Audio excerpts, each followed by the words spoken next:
Okay, hello guys, welcome again. Hope you are doing well.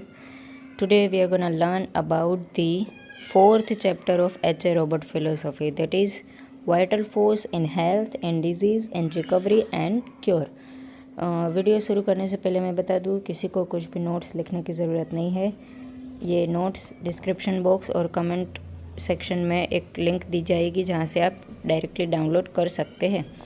तो ठीक है, शुरू करते हैं। सबसे पहले थोड़ा सा वाइटल फोर्स के बारे में H.A. रॉबर्ट की क्या अंडरस्टैंडिंग है उसका इंट्रोडक्शन है कि वाइटल फोर्स को उन्होंने ये वर्ड को किस तरह से इंटरप्रेट किया है H.A. रॉबर्ट ने। देन उसको हम हेल्थ में, डिजीज़ में, रिकवरी और क्योर, ये 4 अलग अलग हेडिंग्स में उसका रोल देखेंगे। ठीक है, तो सबसे पहले H.A. रॉबर्ट की जो वाइटल फोर्स की अंडरस्टैंडिंग है वो क्या कहती है। The life and composition of cell is of complex nature. मतलब यहाँ पे ह्यूमन सेल की बात की जा रही है। अब देखो, हानेमन ने तो लिख दिया अपने ऑर्गेनॉन ऑफ मेडिसिन में कि जो भी डिस्टर्बेंस है वो सबसे पहले वाइटल फोर्स में स्टार्ट होते हैं और then externally sign and symptom में मैनिफेस्ट होते हैं। तो H.A. रॉबर्ट ने उसका ये इंटरप्रिटेशन निकाला है कि हमारी बॉडी में अगर टेक्नोलॉजिकली हम देखें तो सबसे पहले डिस्टर्बेंस ह्यूमन के सेल में स्टार्ट होगा। सेल में, एक सेल में डिस्टर्बेंस होगा तब वो पूरी टिश्यू में डिस्टर्बेंस आएगा, टिश्यू में डिस्टर्बेंस आएगा फिर ऑर्गन और पूरा ह्यूमन ऑर्गेनिज्म, पूरी की पूरी सिस्टम में डिस्टर्बेंस होगा।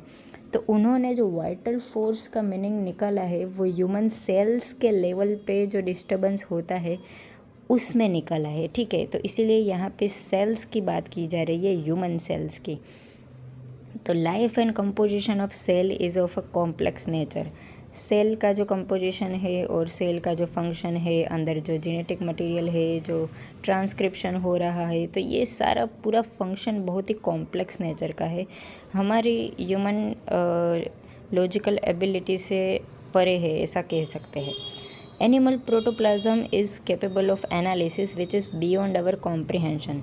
देखो, एनिमल प्रोटोप्लाज्म मीन्स कि सेल के अंदर के जो कंटेंट्स है सारे, जैसे कि साइटोप्लाज्म एंड अलग अलग organelles like Golgi apparatus, endoplasmic reticulum और रिबोसोम्स, और जो हमारा न्यूक्लियोलाई है अंदर, फिर डीएनए है, आरएनए है, अलग अलग प्रोटीन्स है, एंजाइम्स है। तो सेल के अंदर का जो कंटेंट है उसको प्रोटोप्लाज्म कहते हैं। ठीक है, तो animal protoplasm is capable of analysis, मतलब कि जो सेल के अंदर फंक्शंस हो रहे हैं, मेटाबॉलिज्म हो रहा है, तो ऐसे ही नहीं हो रहा है, उसमें एनालिसिस है, मतलब कि वो सिचुएशन के हिसाब से सेल के अंदर का फंक्शन चेंज होता रहता है।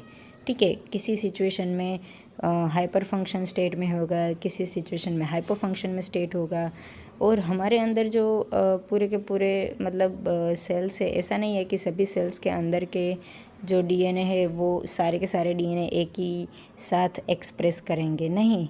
अलग अलग डीएनए के जो कोड्स है वो अलग अलग टाइम पे एक्सप्रेस होते हैं और अलग अलग टाइम पे अलग अलग फंक्शंस होता है। तो इसीलिए उन्होंने ये बताया है कि animal protoplasm is capable of analysis which is beyond our comprehension. मतलब इतना एनालिसिस के साथ अंदर फंक्शन होता है कि हम उसको समझ नहीं सकते हमारे ह्यूमन माइंड से। ठीक है, we can not reason why a human ovum takes on growth and development only when spermatozoa embeds itself deep in its innermost nuclei. अब ये एक ह्यूमन सेल का एग्जाम्पल उन्होंने दिया है कि ये जो ह्यूमन ओवम है उसका ग्रोथ और डेवलपमेंट क्यों जब स्पर्मेटोजुआ उसके अंदर न्यूक्लियाई में आता है तभी होता है।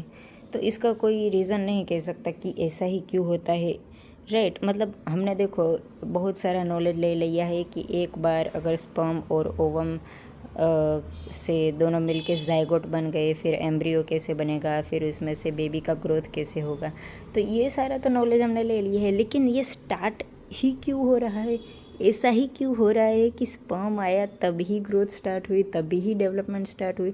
तो अंदर सेल के अंदर के जो माइक्रो लेवल पे जो भी फंक्शन हो रहा है वो उसको कोई रीज़न नहीं कर सकता कि ये क्यों हो रहा है।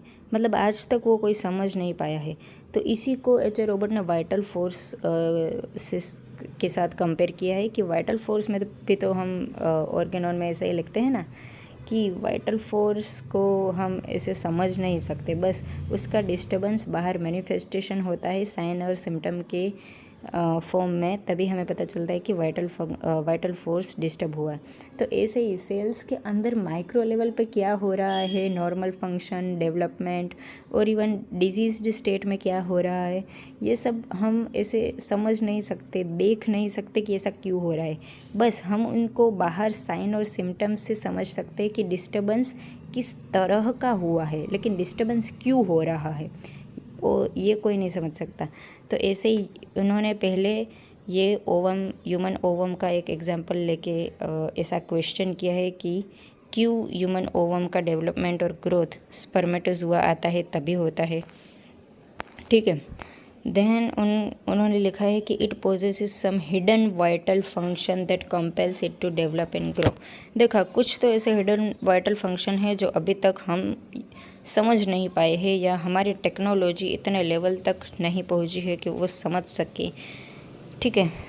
The cell has its own power to develop it from the single ovum and to its own ego personality. मतलब कैसे एक सेल, एक ह्यूमन ओवम से एक पूरा का पूरा इंसान बनता है, एक पूरी की पूरी पर्सनालिटी जन्म लेती है, राइट।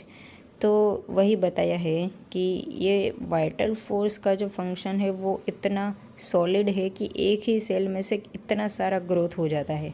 तो सेल है मतलब उसके पास उसकी खुद की कैपेसिटी है, खुद की पावर है डेवलप होने की, और फिर वो एक अलग पर्सनालिटी में डेवलप होती है। The close study of this vital functions that become chief study of physician. तो अभी ये जो अलग अलग पर्सनालिटी के पेशेंट हमारे पास आते हैं, तो बस हमें उनकी ये पर्सनालिटी को ही क्लोज स्टडी करना है। पर्सनालिटी में फिर बहुत सारी चीज़ें आ जाती है, उसके मेंटल लेवल का प्रॉब्लम, उसके फिज़िकल लेवल का प्रॉब्लम, उसके ऑर्गेनिक लेवल का प्रॉब्लम, स्ट्रक्चरल लेवल का प्रॉब्लम, फंक्शनल लेवल का प्रॉब्लम। तो पूरी की पूरी उसकी लाइफ और उसकी पर्सनालिटी को अगर हम समझें तो ये हमारी सबसे क्लोज स्टडी कही जाएगी फिजिशियन के लिए, होम्योपैथिक फिजिशियन के लिए। तो उन्होंने ये स्टडी, क्लोज स्टडी करने को कहा है हर एक पर्सनालिटी की। तो ये उन्होंने वाइटल फोर्स के बारे में थोड़ा सा लिखा है। अभी देखते हैं vital force in health. Its manifestation during health is from with in the sell out, it is never observed growing from without in. मतलब उन्होंने कहा है कि कोई भी ग्रोथ होगा तो वो अंदर से लेके बाहर की तरफ ग्रोथ होगा। आपने कोई ग्रोथ ऐसा देखा है जो बाहर से लेके अंदर की तरफ होता हो ह्यूमन ऑर्गेनिज्म में? तो अगर कोई भी फंक्शन होंगे जो नॉर्मल फंक्शनिंग होंगे, जो हेल्थ में होंगे, तो उस वो नॉर्मल फंक्शन का मैनिफेस्टेशन के कैसे होगा? With in the sell out, ठीक है। It is never observed growing from without in. अगर नॉर्मल फंक्शनिंग का एग्जांपल देखें तो ये ह्यूमन ओवम में ही हम देख लेते हैं। ओवम एक सेल होता है, उसमें फिर सेल की ग्रोथ और डेवलपमेंट आउटवर्ड साइड होते होते पूरा एक बच्चा बन जाता है, ठीक है। तो ये नॉर्मल फंक्शन है वाइटल फोर्स का, तो वो with in the sell out है, ना कि विदाउट इन है। विदाउट इन का मतलब बाहर से अंदर, तो बाहर से अंदर नहीं होता है, अंदर से बाहर निकलता है उसका मैनिफेस्टेशन, ठीक है। Vital point to be observed is the course and direction of its expression always from with in outward. तो यही कह रहे हैं कि ये जो कोर्स है उसका मैनिफेस्टेशन का हेल्थ में, हाँ, नॉट अ डिजीज़ के बारे में हम बाद में पढ़ेंगे, पहले हेल्थ में पढ़ रहे हैं। तो हमें ये ऑब्ज़र्व करना है कि जो हेल्थ में मैनिफेस्टेशन हो रहा है, जो एक्सप्रेशन हो रहा है, वो विद इन आउटवर्ड है। Equally true in specialization of function. मतलब ये पूरे ह्यूमन ऑर्गेनिज्म के बारे में कहा है, और अलग अलग हमारे जो डिफरेंट स्पेशल ऑर्गन्स है, अलग अलग सिस्टम है, तो वो अलग स्पेशल ऑर्गन के लेवल पे भी यही होता है, ग्रोथ विद इन आउटवर्ड होता है। मैनिफेस्टेशन जो नॉर्मल फंक्शन का होता है वो विद इन आउटवर्ड होता है, ठीक है। देन उन्होंने माइंड की बात की है कि नॉर्मल हेल्थ में माइंड का एक्सप्रेशन कैसे होता है। It is also the expression of vital force in and through the mind and intellect that has a very great influence in functioning of all life and special organ. मतलब कहा है कि vital force का ही expression है, mind और intellect के level पे बाहर आता है, और इसका जो माइंड का जो एक्सप्रेशन है उसका इन्फ्लुएंस हमारे पूरी लाइफ में और हमारे स्पेशल ऑर्गन्स पे भी होता है, यानी कि फिज़िकल लेवल पे भी इन्फ्लुएंस होता है माइंड के एक्सप्रेशन का, ठीक है। और वो माइंड का एक्सप्रेशन किससे होता है? वाइटल फोर्स से होता है। In health, all expression of vital force may be expressed by perfect functioning of all part of the body and by sense of general well-being. Health में तो यही होता है, हर एक ऑर्गन्स और हर एक टिश्यू, इवन हर एक सेल हमारे बॉडी का एकदम परफेक्ट फंक्शनिंग में होता है और जनरल वेल-बीइंग का सेंस होता है ह्यूमन ऑर्गेनिज्म में, ठीक है। तो यह हमने देखा vital force in health. Simple सा है, उन्होंने एक डायरेक्शन की बात की है कि ग्रोथ और मैनिफेस्टेशन किस लेवल पे होगा with in the sell out, ठीक है। फिर एक्सप्रेशन ऑफ माइंड के बारे में थोड़ा लिखना है, और ये इन्वर्टेड कोमा में एक नॉर्मल हेल्थ किसे कहते हैं उसके बारे में लिखा है। तो यहाँ पे परफेक्ट फंक्शनिंग और जनरल वेलबींग, ये दोनों वर्ड्स याद रखना। Then vital force in disease, expression is vastly changed. Vital force का जो एक्सप्रेशन है वो एकदम चेंज होता है डिजीज़ में। There is a sense of discomfort. देखो हेल्थ में क्या सेंस था? General wellbeing. डिजीज़ में सेंस है डिस्कम्फर्ट का। Mental expression changed, physical sign and symptoms are appear. देखो अभी वाइटल फोर्स का एक्सप्रेशन चेंज हो गया है तो मेंटल एक्सप्रेशन भी चेंज हो जाएंगे और उसके साथ साथ फिजिकल साइन एंड सिम्टम भी अपीयर होने लग जाएंगे। तो ये दो रीज़न की वजह से हो सकता है क्यों ऐसा डिजीज़ में हो, मतलब वाइटल फोर्स को डिजीज़ क्यों हो रहा है, वाइटल फोर्स का डिस्टर्बेंस क्यों हो रहा है, उसके दो रीजंस उन्होंने एच ए रॉबर्ट ने लिखे हैं। First is external impressions having a depressing effect and then consequent reaction of vital force. External impression मतलब कि बाहर से अगर कोई ऐसी सरकमस्टेंसेस उत्पन्न हो जिससे वाइटल फोर्स के ऊपर हार्मफुल इफ़ेक्ट हो। अभी एक्सटर्नल इम्प्रेशन तो बहुत सारे हो सकते हैं, आई थिंक एनवायरनमेंट में कुछ चेंज हो सकता है या फिर कुछ एक्सीडेंट्स हो सकता है, कुछ केमिकल का एक्सपोजर हो सकता है, कुछ इन्फेक्शन हो सकता है। तो कोई भी external impression having a depressing effect and then उसके सामने वाइटल फोर्स का एक रिएक्शन आएगा तो उसकी वजह से वाइटल फोर्स डिजीज़ में जाएगा। और सेकंड रीज़न है from some hidden miasm coming into its full expression, यानी कि ऐसा होता है कि कभी कभी किसी को डिजीज़ हो जाता है लेकिन उसका कोज कुछ नहीं होता है, इडियोपैथिक लिखता है ना हम बहुत सारे कोज में। तो किसी भी कोज के बिना किसी को ऐसे ही डिजीज़ के साइन एंड सिम्टम आ रहे हैं, एक्सटर्नल इम्प्रेशन कुछ भी नहीं है फिर भी डिजीज़ के साइन एंड सिम्टम आ रहे हैं, तो वो किसकी वजह से आ रहे हैं? Hidden miasm that are coming into its full expression. Miasm जो छुपा हुआ था लेकिन अभी वो बाहर फुल एक्सप्रेशन में आ रहा है, ठीक है। In its impress on the vital force, मतलब वाइटल फोर्स के ऊपर एक इम्प्रेशन आ रही है मायाज़म की। तो ये दो रीज़न आपको लिखने हैं। अभी यहाँ पे हमने बात की ना एक्सटर्नल इम्प्रेशन, तो एक्सटर्नल इम्प्रेशन मतलब कैसी इम्प्रेशन वो भी उन्होंने लिखा है। Sudden news, bad news, joyful news, fright. तो ये सब को, ये जो वर्ड्स हैं ना एक्सटर्नल इम्प्रेशंस के सारे, उन्होंने उनको एक कंबाइंडली एक वर्ड बोला है shell shock. Shell shock having profound effect on vital force.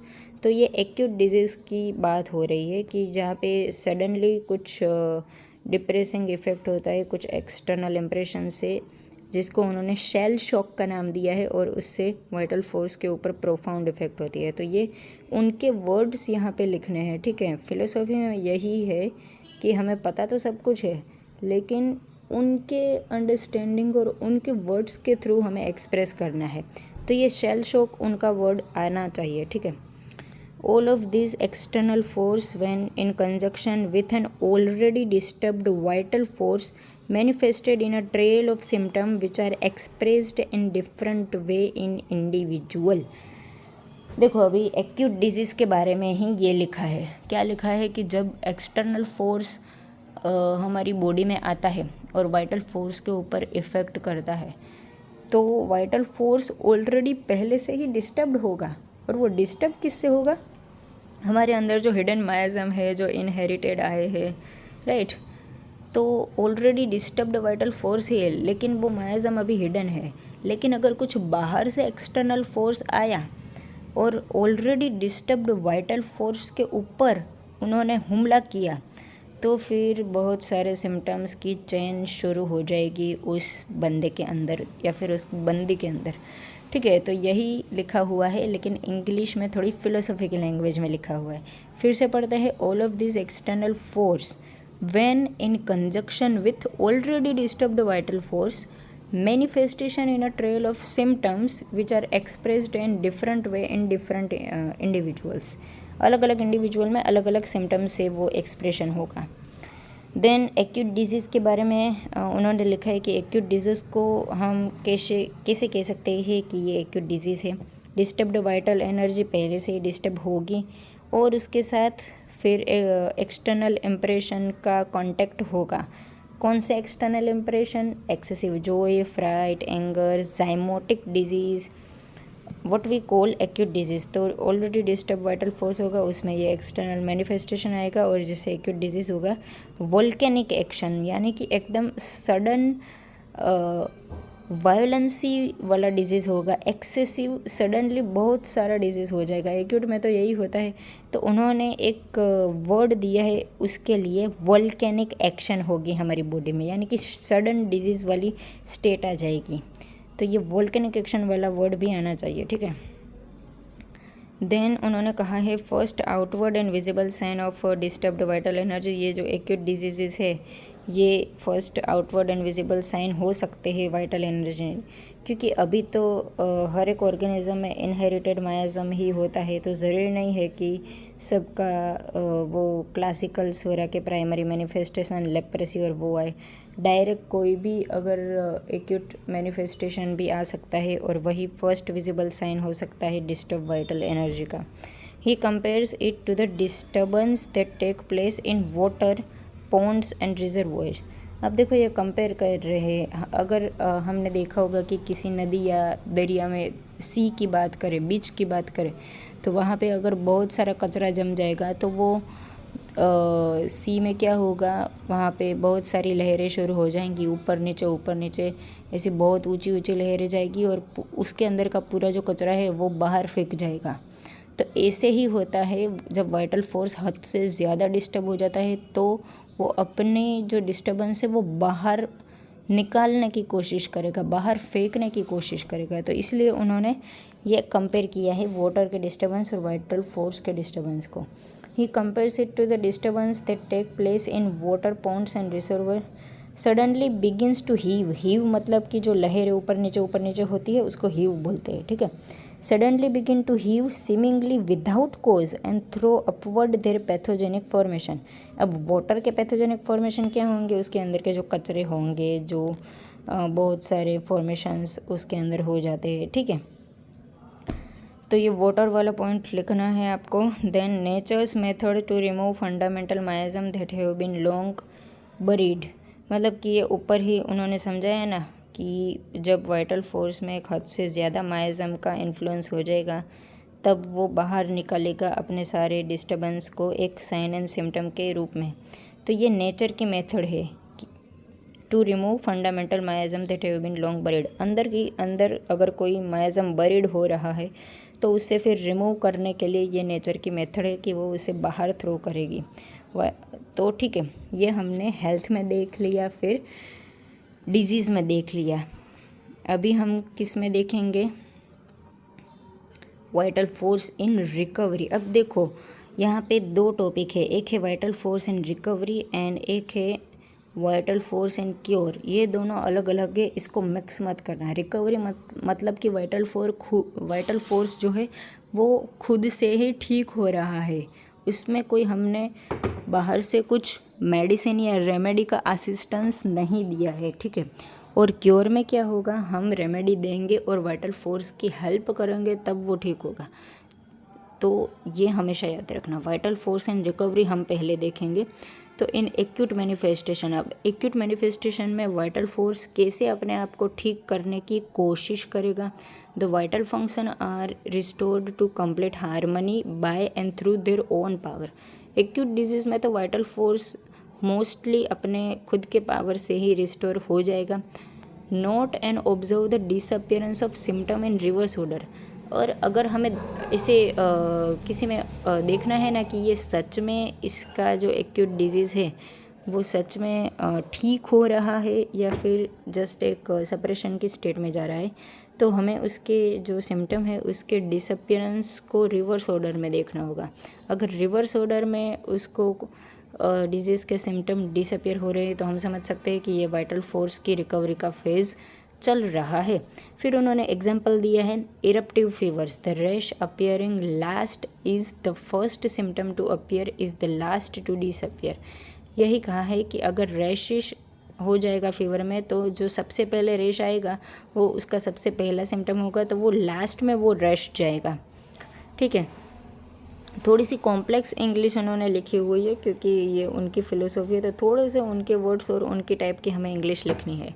लेकिन एक बार आप अंडरस्टैंडिंग आपकी क्लियर हो जाएगी तो फिर आपको लिखने में आसानी होगी। ठीक है, एक्यूट डिजीज़ में take on to destroy life in short time. लेकिन अब देखो, ये रिकवरी तो हमने पढ़ ली कि वाइटल फोर्स अपने पावर से रिकवर हो सकता है, लेकिन कभी कभी क्या होता है कि एक्यूट डिजीज़ इतनी वायलेंसी में आ जाते हैं कि वो लाइफ को डिस्ट्रॉय भी कर सकते हैं। The vital force may be so overcome as to be unable to strive successfully. Unable है, देखो वाइटल फोर्स ओवरकम हो गया है डिजीज़ से, इसीलिए वो अब अनेबल है सक्सेसफुली स्ट्राइव करने के लिए against the combination of outward and inward assault. Assault means उसके ऊपर जो हार्मफुल इफेक्ट हो रही है ना वो, आउटवर्ड मतलब आउटवर्ड जो एक डिजीज़ का कोज था वो, और इनवर्ड मतलब कि ऑलरेडी अंदर तो मायाज़म का इन्फ्लुएंस है ही उसके ऊपर। तो ये आउटवर्ड और इनवर्ड असॉल्ट हो रहा है वो इतना हाई लेवल का होगा कुछ कुछ टाइम पे कि वाइटल फोर्स डिस्ट्रॉय हो जाएगा, वो अनेबल होगा रिकवरी की स्टेट में आने के लिए। कुछ एक्यूट डिजीज़ ऐसे भी होंगे। और कभी कभी क्या होगा, on the other hand it may overcome disease condition without outside help by crisis. मतलब कि देखो, हमने सबसे पहले एक सिचुएशन देखी जहाँ पे वाइटल फोर्स अपने खुद के पावर से पूरा रिकवर हो जा रहा है। दूसरी सिचुएशन देखी जहाँ पे वाइटल फोर्स रिकवर नहीं हो पाएगा। और तीसरी सिचुएशन ये है कि वाइटल फोर्स रिकवर तो हो जाएगा लेकिन उसके अंदर कुछ क्राइसिस रह जाएंगे, मतलब उसके अंदर कुछ डिस्टर्बेंस या फिर हार्मफुल इफ़ेक्ट हमेशा के लिए रह जाएगी। होता है ना, कुछ को कुछ सडन एक्यूट डिजीज़ हो जाता है, फिर वो पेशेंट के लिए परमानेंटली कुछ ना कुछ हार्मफुल इफ़ेक्ट या कुछ ना कुछ डिजीज़ इफ़ेक्ट रह जाती है। तो यहाँ पे ये तीसरी सिचुएशन यही है कि इट में overcome disease condition without outside help, मतलब कि कोई मेडिसिन की हेल्प के बिना, लेकिन क्राइसिस हो जाएगा। Decided injury to the life giving force like sacrifice of fluid, यानी कि हमारे अंदर जो फ्लूइड है उसका इम्बैलेंस हो जाएगा, हमारे सर्कुलेशन का इम्बैलेंस हो सकता है। एक्यूट डिजीज़ तो चला गया लेकिन ये डिस्टर्बेंस रख के गया है वाइटल फोर्स के ऊपर। तो ये तीसरी situation, when vital force itself can't recover either due to hidden miasm और violent assault on vital energy, then vital force is in the partial recovery. ये पार्शियल रिकवरी वाला उन्होंने समझाया है। पहले हमने पढ़ा था वो फुल रिकवरी, सेकंड हमने पढ़ा था कि वाइटल फोर्स रिकवर हो ही नहीं सकता, वो लाइफ ख़त्म हो गई है, इंसान मर गया है। तीसरा है पार्शियल रिकवरी, वाइटल फोर्स ने रिकवरी तो कर ली लेकिन कुछ कुछ हार्मफुल इफेक्ट अभी भी रह गई है, तो उसको पार्शियल रिकवरी का नाम दिया है।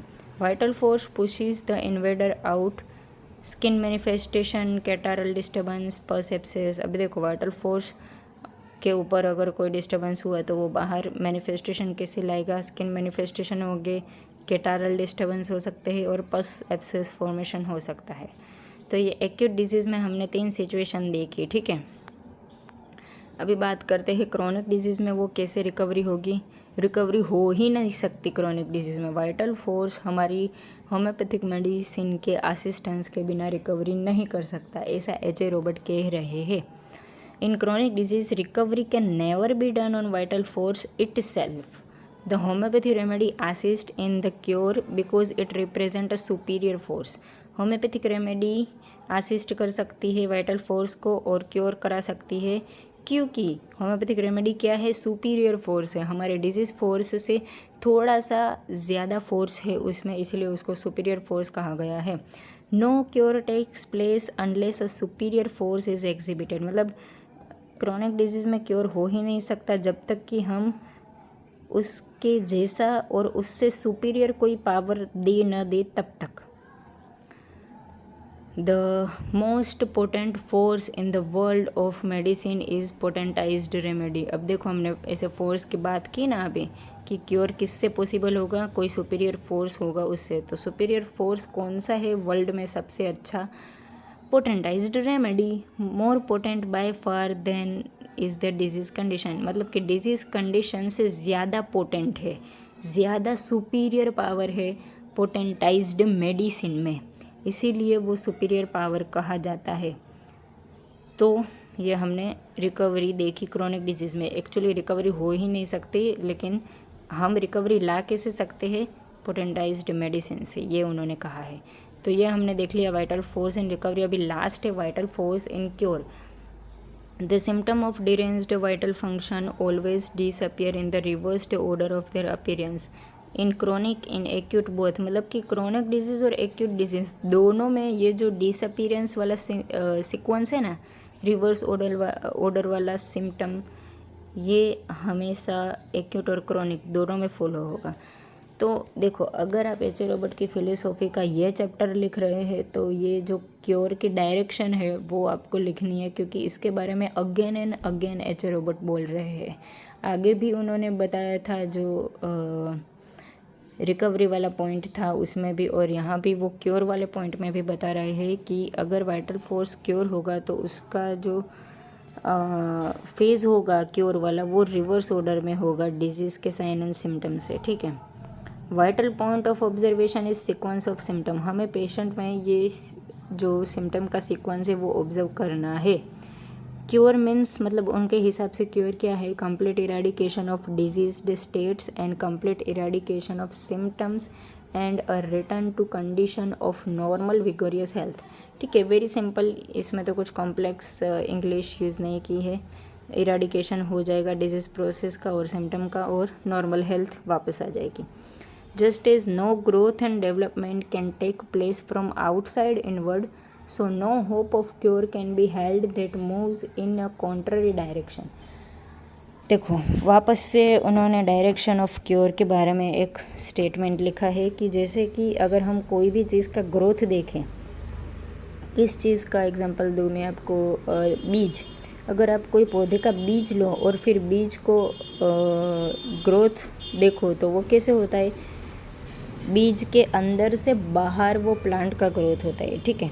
तो हमेशा नेचर में कोई भी ग्रोथ होगा वो अंदर से बाहर होगा, कोई भी ग्रोथ ऐसा नहीं है जो बाहर से अंदर हो। वैसे ही कोई भी क्योर ऐसा नहीं है जो हमारे सीक्वेंस से कॉन्ट्ररी हो। अभी कौन से सीक्वेंस हमने आगे बहुत बार देखे, रिवर्स ऑर्डर का सीक्वेंस, वही कहा है उन्होंने कि no growth and development can take place from outside inward, मतलब ऐसा कोई ग्रोथ और ऐसा कोई डेवलपमेंट नहीं है जो बाहर से अंदर होता हो। बस वैसे ही हम क्योर की होप नहीं रख सकते जहाँ पे कॉन्ट्ररी डायरेक्शन में सिम्टम्स का डिसअपियरेंस हो रहा हो। Symptom disappear from above downward, complaints go from an important organ to less important organ, symptom disappear in the reverse order of their appearance. देखा, मैंने कहा ना, अगेन एंड अगेन इन्होंने ये सीक्वेंस के ऊपर बहुत इंपॉर्टेंस दिया है, तो इसके बारे में तो हमें लिखना ही लिखना है। और इसको समझाने के लिए उन्होंने रूमेटिक फीवर का एग्जांपल दिया है कि अगर रूमेटिक फीवर का डिजीज़ किसी को हो तो सबसे पहले कहाँ पे अफेक्शन होगा, जॉइंट ऑफ एक्सट्रीमिटीज़ फर्स्ट अटेक्टेड, मतलब कि हमारे जो एक्सट्रीमिटीज़ के जॉइंट हैं, हमारे हाथ और पैर के जो जॉइंट्स है, नी जॉइंट्स है, एल्बो जॉइंट है, रिस्ट जॉइंट है, हिप जॉइंट है, तो वहाँ पे पहले अफेक्शन होगा। फिर कहाँ पे अफेक्शन होगा, next joint near by body, मतलब कि फिर ये देखो, अभी ये डिजीज़ प्रोसेस की बात हो रही है। पहले जो बाहर के जॉइंट थे पेरीफेरी के जॉइंट थे उस पर अफेक्शन हो रहा है। फिर बॉडी के नज़दीक जो भी जॉइंट है यानी कि रिब्स हो सकता है, वर्टिब्रा हो सकता है, पेल्विस हो सकता है, स्टर्नम हो सकता है, तो ये सब बोन्स हमारी बॉडी के नियर बाय है, सेंटर में है। और सबसे सेंटर में क्या है? हार्ट। तो सबसे सेंटर वाला हार्ट है वो बाद में सबसे लास्ट में अफेक्ट होगा। तो अब क्योर में क्या करना है? क्योर में हमें सबसे पहले हार्ट के सिम्टम को रिमूव करना है, फिर हमारे जो बॉडी के नियर बाय सिम्टम है उसको रिमूव करना है, फिर हमें पेरिफेरल जॉइंट्स के सिम्टम को रिमूव करना है। During the cure the heart symptom are relieved first and not extremities. वही लिखा है जो मैंने बताया, ठीक है।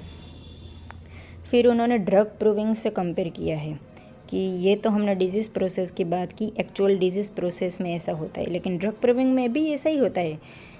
जैसे कि हम ड्रग प्रूविंग में किसी को कोई एक ड्रग दे दे जो हमें प्रूव करनी है, तो उसमें भी ऐसा ही होगा। जो सिम्टम होगा वो पहले बाहर आएगा, फिर धीरे धीरे अंदर की तरफ जो भी वाइटल ऑर्गन्स है वहाँ तक जाएगा, और फिर जब हम पूरा का पूरा उसका ऑब्ज़र्व कर लेंगे और फिर वो ड्रग प्रूविंग से ख़त्म, मतलब उसका जो सेशन था वो ड्रग प्रूविंग का ख़त्म हो गया, तो अब धीरे धीरे उसके सिम्टम जाएंगे किस डायरेक्शन में? वो भी इसी डायरेक्शन में जाएंगे। जो अंदर के वाइटल ऑर्गन्स थे जो लास्ट में इन्वॉल्व हुए थे उसके सिम्टम सबसे पहले जाएंगे और धीरे धीरे ओल्ड सिम्टम वापस आएंगे और फिर वो जाएंगे। ड्रग प्रूविंग में भी ऐसा होता है, ऐसा उन्होंने बताया है। When proving wears off means ख़त्म हो जाता है, तब symptom recedes in reverse order. This confirms relationship between symptom of natural and artificial disease.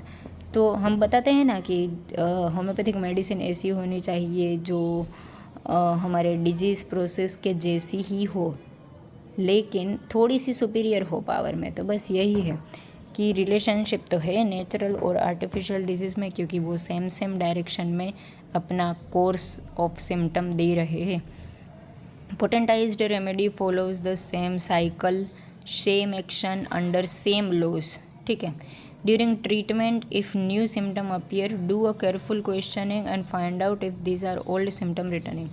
Treatment में भी कभी कभी ऐसा होता है कि पेशेंट आता है और बोलता है कि अभी के सिम्टम तो रिलीव हो गए, लेकिन ये देखो ये 4-5 साल पहले मुझे ये हुआ था, ये वापस हो गया है। तो हमें इसे क्वेश्चनिंग करना है, ठीक है। शायद कभी कभी ऐसा होगा कि पेशेंट को याद भी नहीं होगा, बहुत 10-12 साल पुराना सिम्टम होगा, तो पेशेंट बोलेगा कि ये देखो आपकी दवाई से तो ये तो हमें ठीक हो गया, लेकिन ये दूसरा डिजीज़ हो गया है। तो फिर हमें उनसे केयरफुल क्वेश्चनिंग करनी है कि क्या पहले लाइफ में कभी ऐसा हुआ था आपको या नहीं।